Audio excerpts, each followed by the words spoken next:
and welcome to the Essential Property Podcast with your hosts, Paul Samuda and Amanda Woodward. With 45 years of combined experience in the world of property buying, selling, investing and developing, they are here to share with you their knowledge in the Stoke-on-Trent, Newcastle Under Lyme and Crewe property market. Let's get started. Hello and welcome to episode 11 of the Essential Property Podcast, where we discuss all things property related within the Crewe, Stoke and Newcastle areas of the country. The podcast is directed at landlords, investors, agents or anyone new to the area and thinking of investing in residential or commercial real estate. My name is Paul Samuda and I'm pleased to have with me Mags Lewko-Brzeska of Phennix Property Solutions, a successful sourcing business based in Stoke, but serving Newcastle and Crewe. They provide a highly developed sourcing services to UK and especially overseas-based investors. And this is part 2 of our focus on sourcing. Now, I've known Mags and her husband Martin for a number of years and have used their sourcing service for our own properties, recommended to clients, and also worked with them in terms of letting some of their finished projects. So it's great to have Mags on the show. And she's going to share some snippets in terms of how things work under the bonnet, give some recommendations for new and even experienced investors of how to choose a sourcing agent in the area, if not Phennix Property. Right. So, Mags, good to have you on the show. Thank you. Do you want to give just a little bit of a background on how you got into property? And I know you're not originally from Stoke-on-Trent, you're further south and then originally from Poland, but you made the move to Stoke. Do you want to talk a little bit about that? Okay, yeah, thanks, Paul, for the nice introduction. It's nice to chatting to you as always. So originally, and probably you will hear that from my accent, I'm not from UK. I haven't been born here. So I came from Poland in 2006 into UK together with my husband, Martin. Well, he came a little bit earlier than me, 3 months, but anyway, same year.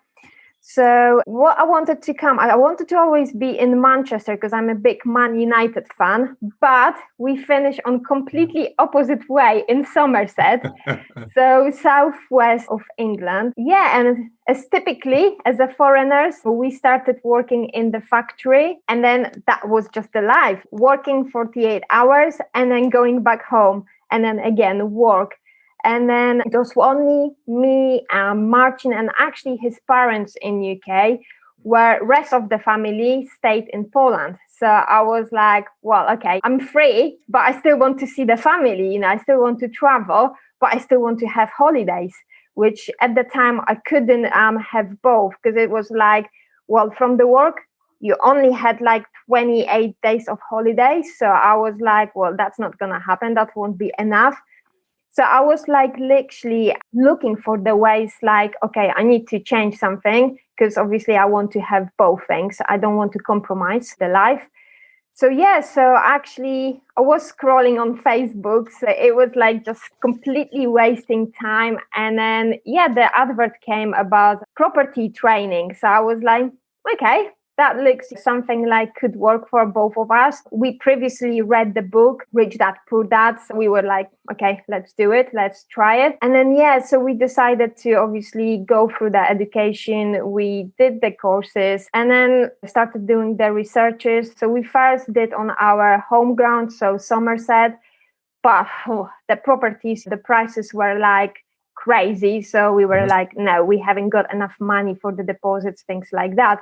So we went a little bit further and on our radar came Stoke-on-Trent. So we were like, okay, the prices, cheap houses, like 50,000. We were like, brilliant. Check the rentals as well, met few letting agents. So we did the due diligence on Stoke and surrounding areas. And we were like, this could be a place where we could start investing. So also what helped us, and actually we did with Amanda and yourself at Discovery Day. It was ages ago, but definitely great input because obviously it helped us to decide, definitely this is the area, definitely the things that we wanted to do works here, especially the strategies, which for us First of all, being the foreigner. Second of all, being the first time investor. For us, we wanted to start small. So it was a perfect area. So we were like, okay, let's do that. So we started investing while still living in Somerset, which was a little bit challenging because it meant driving back and forwards like over 3 hours. So eventually I was like, that's it. I'm giving up my work. I'm giving up my job. And then we moving into the Stoke. So this is what we did with Martin. Obviously, we had some properties already when we moved here. So it wasn't like just completely leave the work and then throw yourself into the sea. Yeah, so we decided to move in Stoke. And this is how it happened, our investing. And then because we both are very active, and then from the beginning, we started building a good relationship with the estate agents, with lettings, with builders as well, and doing a lot of advertising like leaflets, lamppost boards, those types of things. We started getting quite a lot of deals, which obviously we couldn't buy everything. Mm-hmm. So obviously, this is how the sourcing came out, which we haven't planned for sourcing because this wasn't our strategy. Brilliant. And I always say to people sometimes when you're sitting on the sidelines thinking about whether you should or you shouldn't, I always say, just take the plunge because you don't know where it's going to take you. But if you pick up some momentum, it'll take you in a positive direction. And obviously that worked well for you and you've ended up building quite a nice sourcing business. So more recently, I know you to be an HMO expert. And literally, if I know someone who is thinking of exiting the HMO market for whatever reason, pretty much if I pick up the phone and say, Mags, there's somebody interested in selling, you'd say, yeah, fine. I've got a stream of buyers ready to go. Where is it? What sort of price they're looking for? So you've been able to build up this substantial network of buyers that are keen and eager to invest in Stoke and Crewe. Just tell me a little bit how you ended up almost specializing in HMOs. So it's not only, this HMO is big in Stoke because there is a huge demand. I keep being pestered by Amanda every week, for more and more properties, which is great. It's a great problem to have, to be honest. But to be honest, we source all types of deals. So if someone wants buy to let, we will find the buy to let. If it's the commercial deal, we will find the commercial deal as well. But like I mentioned before, just being here on the ground and then having the option to react to the things very quickly, we can get many deals. So as mentioned, building relationship with the estate agents. So week in, week out, being in their faces, sending them emails on Mondays, like, look, here I am. I'm still looking for deals. Yeah, some of them probably got fed up with me and they were just like, I'm giving you the deal. So you just leave me alone. And then because we proved that we got the buyers, they were like, well, actually, she is serious. She's not like another one, like, oh, I'm a professional property investor, those types. And also because of we were buying the properties, we still buying the properties. We created a good team of builders and then they could see that they're getting the refurbs. I always said, look, what I'm doing, I'm looking for more properties and I pay you referral fee as well. So they started bringing us the deals as well. So just being on the ground, it really helps. And then obviously a lot of putting the works into offline marketing and we get the direct to vendor deals. So vendors ringing us and then offering us their properties. So this is how we get the deals and then obviously how we can get the HMOs as well. And I think that's really interesting to know. I think sometimes investors outside of the area don't do enough homework on the sourcing agent. I mean, you're in the area every Monday, you're, calling agents, you're popping into their offices, you're speaking on the phone, you're doing direct to vendor, you're doing sort of a billboard advertising or any sort of advertising going to bring some houses. And that's a major effort. And if your sourcing agent isn't doing that, isn't active, then you'd have to question how good the deals are. And the fact that estate agents will pick up the phone and say, look, we've got one, do you think you can get rid of it? Is probably testament to how good your services are and how much that is that trust and relationship between you and estate agents. Just to add on the estate agents, I also been approached by the estate agents, could you source me a deal? So not only getting from them, some of the properties, but they asking me, look, we can't find enough, properties and things like that. Can you source me a deal? So obviously, Amazing. I think we're doing something good. Fantastic. So in the last 18 months, obviously everybody in the country, around the world, has had to cope with the pandemic. How has that been during that period? Have you been selling or sourcing the same amount of properties during that period? Has it increased? Has it decreased? Have people pulled out of deals? How's it been generally? I tell you what, Paul, majority of people complain about the COVID. And then obviously there are some restrictions and there've been some restrictions. But actually, a COVID was really good time for us. And then we sourced more deals than before, to be honest. Amazing. So I was really happy with this one. Obviously, it had the challenges like just for example, the first lockdown, really, that was really hard because you couldn't go to estate agents. They were completely locked. So you couldn't do much viewing. But me being a rebel, I'm always willing to go further and then obviously sometimes bend the rules. So we were still getting the calls from direct to vendors because it's not like there is a lockdown and the whole world stopped and then doing nothing. There were still vendors willing to sell the properties, and some of them had to move pretty much quickly. So we were still getting calls. I was still doing the viewings, obviously with it was less frequent than I would love to do that. But yeah, this is the big change, to be honest, because before the COVID, the ratio with the deals, we had probably around 70% coming from direct to vendor and 30% from the estate agents. When the COVID came in and all the lockdowns, it changed, to be honest, to 95% from direct to vendors to only 5% from the estate agents. So yeah. And then obviously, even though there were restrictions, we started some refurbishment. So we were still doing the refurbs, obviously keeping the people to the minimum just to make sure no one was exposed too much. The builders were still bringing us the deals. Obviously, also letting agents, we built with them a good relationship. So they were still getting their landlords saying, look, I've got the property I want to offload. And then obviously they rang me and then say, look, I've got this one. Do you want this one? And yeah, we just send it to the client. So there were a lot of challenges, but obviously we overcome them.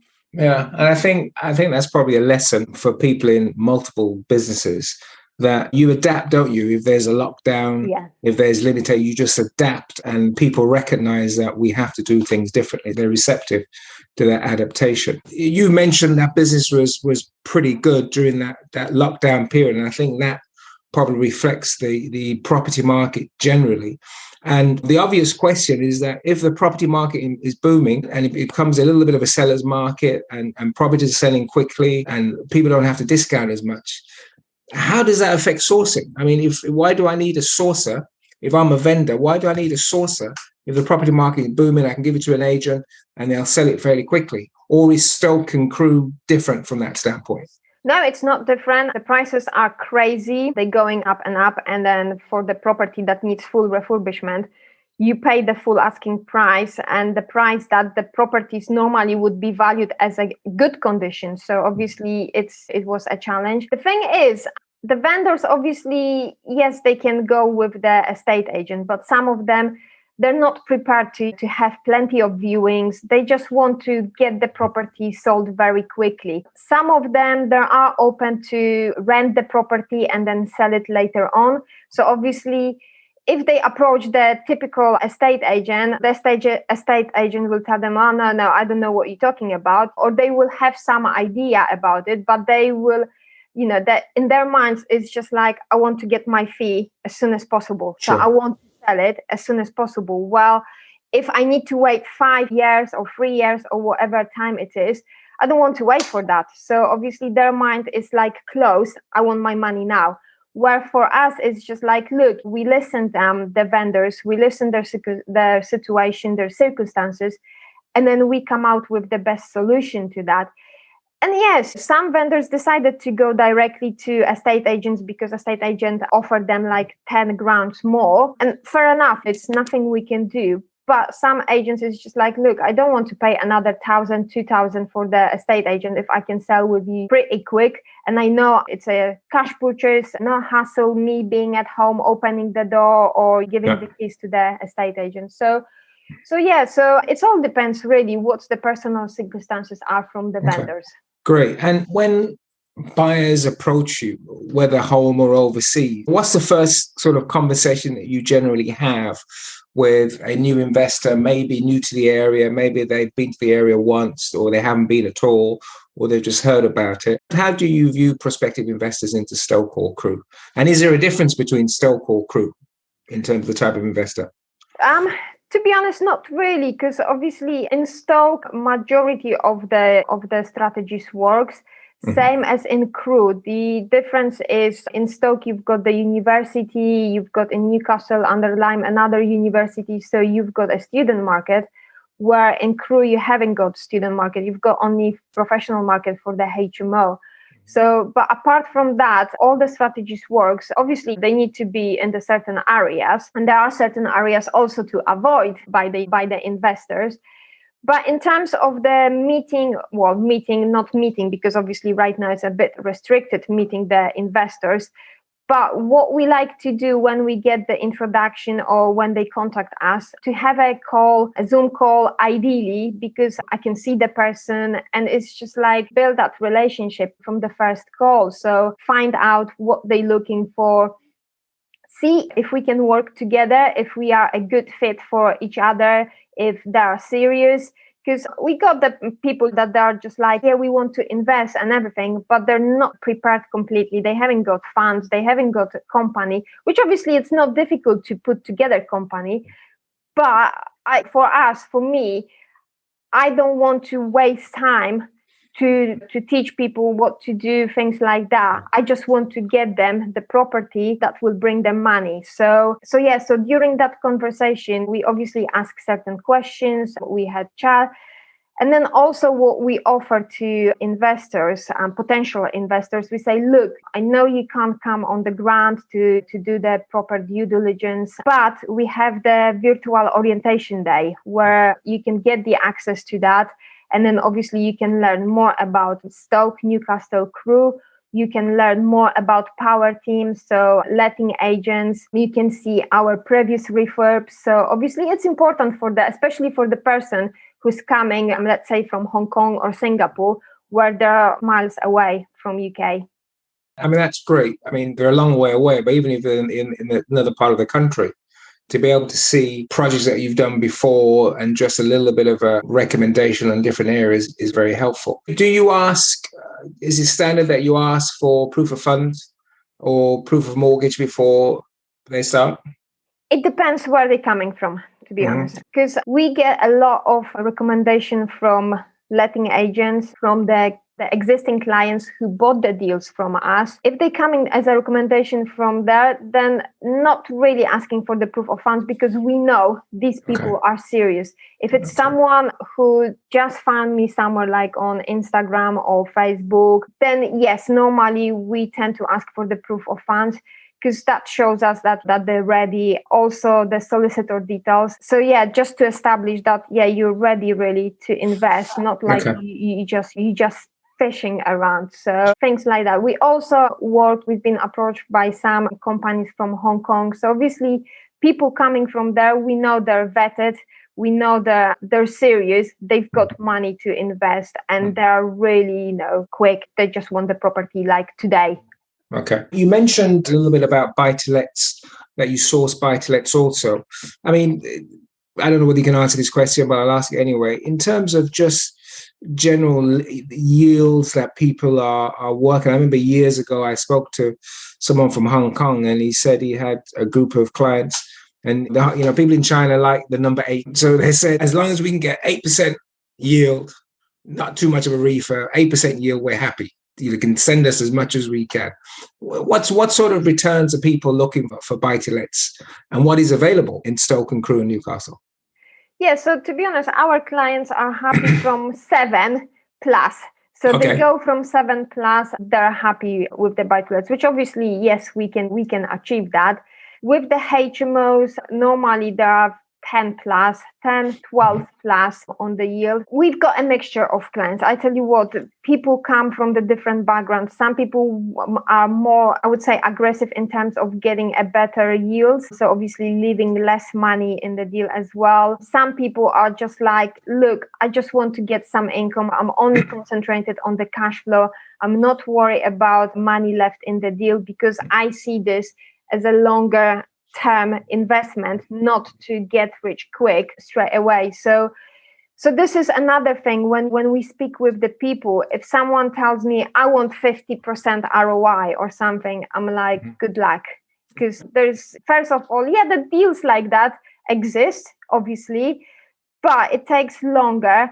And I've got another 10 clients who are, prepared to take lower ROI or yields, and they're prepared to take it. So obviously I will concentrate on those clients because there is more deals to be done. And then obviously more agents will be pleased with me as well, meaning I get more access to more deals. Yeah. And then builders obviously will be more happy because they will get more refurbishment. So people need to be realistic as well in terms what it's good to have a base where this is what I'm looking for, but they need to be open as well for the suggestions. Like, look, okay, before COVID, you could get this one. During this period, you have to be a bit more flexible and not just having in the head, like looking for the below market value, but how can I add the value, things like that. And have in the mind the think like it's a long term. You buying the house that will be paying you cash flow pretty much every month. Okay. And that's very interesting. Now, there are sort of, I suppose, two models. There's the buy, refurb, and then rent out model. And then there's buying something that you might have got at a little bit of a discount, but it's pretty much ready to go. Maybe it needs a lick of paint or something like that. What's the mix in terms of what people want? Do they want ready to go stuff or stuff that they want to refurb and add some value? Both. So we've got the clients where some of them, they are only prepared to take the properties that needs refurbishment and they want to add the value. But we also got the clients who they just want either ready-made buy-to-let, so already tenanted, ideally on the lease like 5 years, or the HMO, which is already tenanted. They don't want to have any hassle whatsoever with renting because they see, well, by the time I do the refurb, the property stands empty, things like that. I might just go for the ready-made property and then have the income from day one. So we're getting both types of clients. And even with the clients who eventually on the beginning said, look, I want the refurbished project, they change their mind and say, actually, when we send the deal, oh, this is the ready-made, let's say HMO. They see the numbers and they just say, well, actually, this deal, it looks good for me as well. Yeah, I'll go for this one. Okay. Yeah. So it's just to be open-minded, not to be fixed on one thing, just to see what's around. Okay. And in the last few years, let's say the last 2 or 3 years, have you seen an uptick in values? I mean, I normally, when I speak to investors or fellow landlords, I always say for Stoke and Crewe, focus on cash flow. If you get a little bit of capital growth, it'd be a bonus. But you tell me, you're sourcing stuff all the time. Have you seen any rise in values over the last couple of 3 years, or has it been fairly static? No. Well, obviously, because we are in the situation we are with the COVID, it's a little bit weird, but definitely I can see that the values are going up. And just I'm talking from personal experience from Monday, really. For example, we are refinancing one of our buy-to-lets in the area in Tunstall, which hasn't got the best reputation, to be honest. Normally, in the past, you would expect market value somewhere around 60, maybe £65,000. It's a typical 2-bedroom house. We went for the refinance. I want 80,000 for the lender, and I got it. Wow. Yeah. So obviously, and it was by 2 valuers, to be honest, because we were doing first time with different lender, but then we changed the lender. So we had the second valuation and both valuers value at 80,000. So pretty consistent. So yeah, definitely, which was a little bit surprise for me because I was like, I am for a bit higher, and then I get what I want, and I got 80,000. So I was like, wow, okay, I need to adjust my values a little bit, So so definitely we see the increase in the values as well. Okay. Well, that's good to hear. I mean, a little bit of capital growth is always helpful for both existing landlords and investors, but also new ones, knowing that they have something to look forward to if it continues. I saw a survey fairly recently. I think it was a Savills survey. They do a survey every year in terms of potential growth.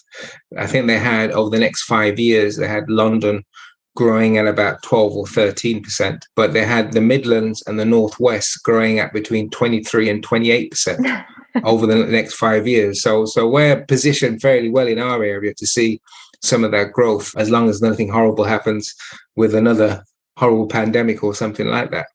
I tell you what, I think it will continue to still grow, because we also sold one of our properties, the first buy-to-let. We bought it for 50,000, 2014.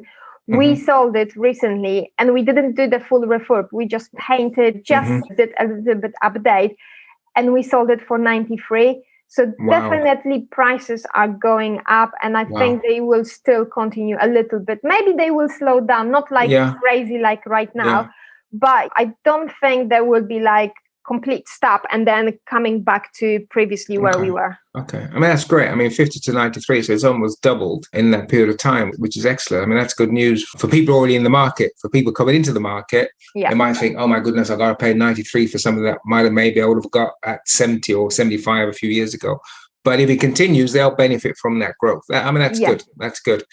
A question that I like to ask you, if playing devil's advocate a little bit, and being a new investor, I know nothing about your company. What sort of guarantee, in inverted commas, can you give to prospective investors in terms of the quality of the deal? Very often you hear stories about refurbs going over budget. Done-up value was pitched at 120,000, and then when they tried to get a valuation, it came in at 95. So as a sourcing agent, if you're asked that question in terms of those, I know you can't give 100% guarantee, but what can you give me to make me feel comfortable in terms of the quality of the deals that you're presenting?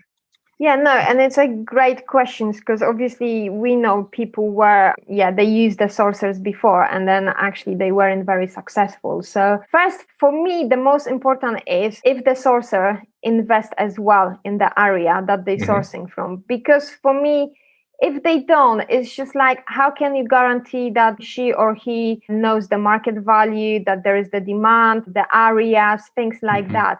So where for us, we source the properties, but we also actively buying the properties. So we stay on top of the market. So we know what's happening in the area. We know what type of tenants we can get, what tenants are expecting, and then obviously how quickly our power team lettings can rent the property. So because from personal experience, so that's for me, it's the first key really component that the sourcer invest in the areas that they're sourcing. Also, obviously, examples of the previous deals, and then perhaps, having the access like to 2 people to contact and then have a chat. Look, you worked with Max. What was your feeling? What was your impression, experience, things like that? And we are happy to give obviously share the contacts. Obviously, we ask other clients if we can do that. So also another thing, obviously, having the paperwork in place. So like property redress scheme, for example, things like that, against money laundering, having the insurances, all that paperwork, that the sourcer is compliant. It's very important. And then again, when we source the deal, when we do things, we always send the contracts as well. And these contracts, are written by the solicitor. So that's important as well from other sources to get that as well. So everything is written. There is no like gray areas or like, oh, I thought you said this one, but it means that. Now you've got the clear contract. This is what it is. So so these are really the 3 main things for me. I would check if I was going to use the sourcer myself. Okay, great response. Thank you. And in terms of common mistakes that you've seen over the years that investors make, if you were to give some recommendations and tips to investors before they engage with a sourcing agent, what sort of things would you recommend? Well, that will be, again, coming back to the contracts.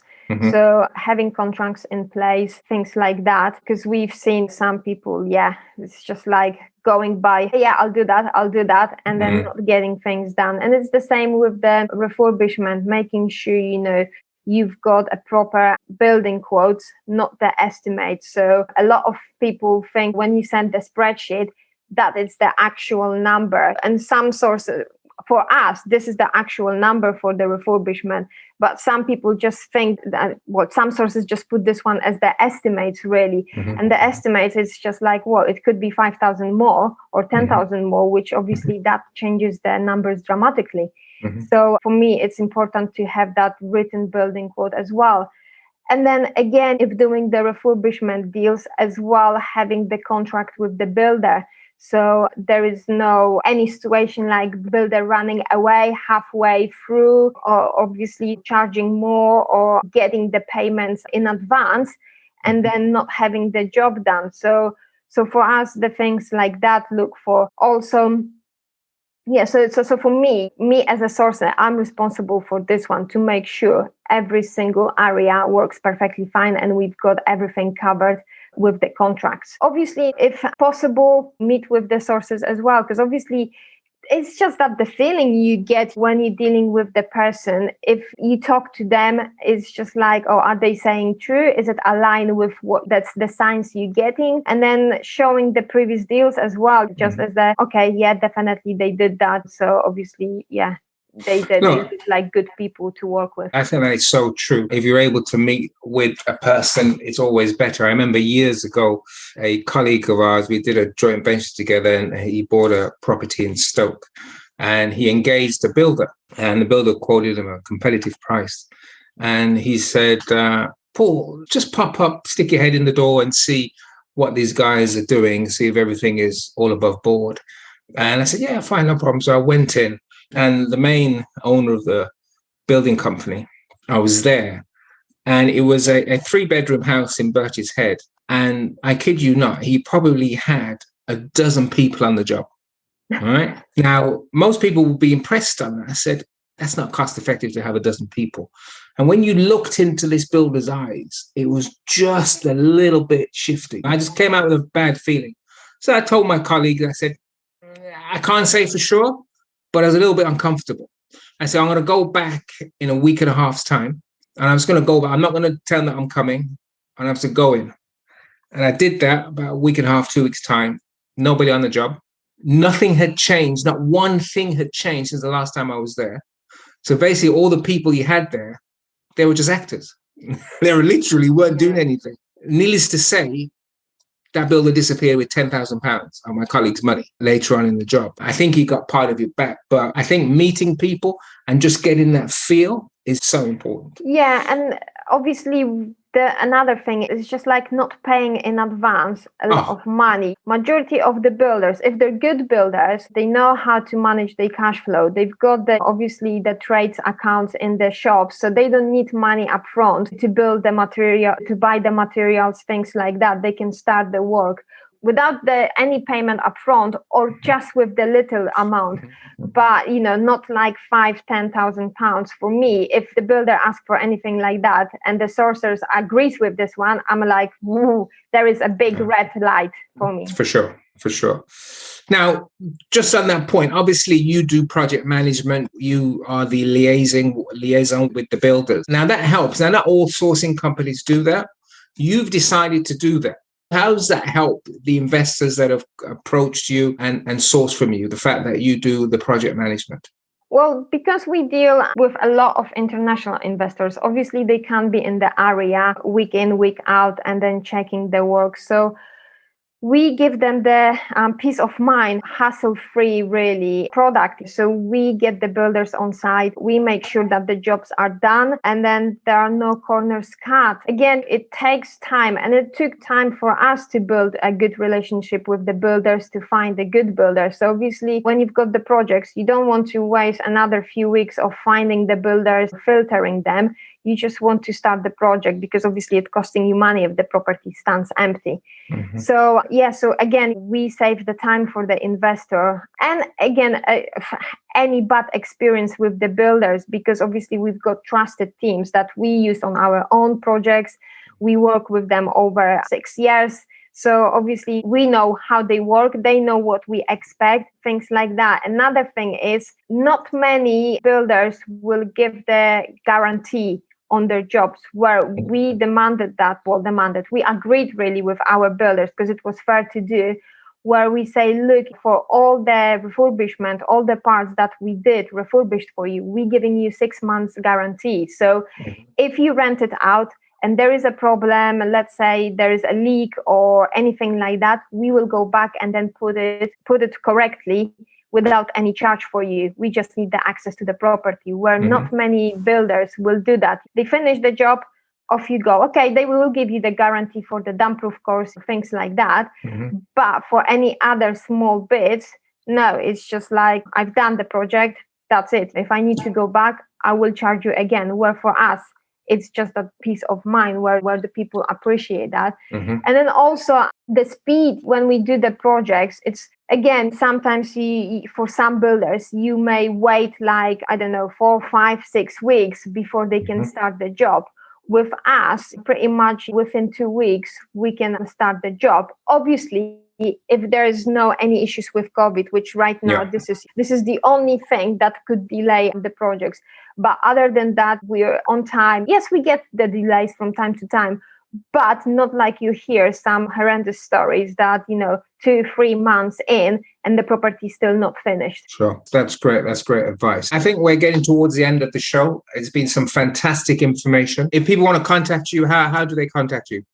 Well, you could either contact me via email, which is max@phennix.co.uk, either on Instagram, so it's at Max Lewko Property, or just my mobile number, which is 077 92 31 9944. So the email, it's the best, because obviously we can arrange the mutual time for the conversation. So Brilliant. We'll put those in the show notes so people can pick that up. That's fantastic. I think some very useful information there, Mags. I appreciate that. I know you do a great job. I see the finished product, and I know we support you on the letting side where we can. Great news in terms of growth. Amanda is just like amazing. And this is another thing. You work with the people where you're happy to recommend to. So, for example, recent projects, we finish on Friday, Saturday, the tenants move in.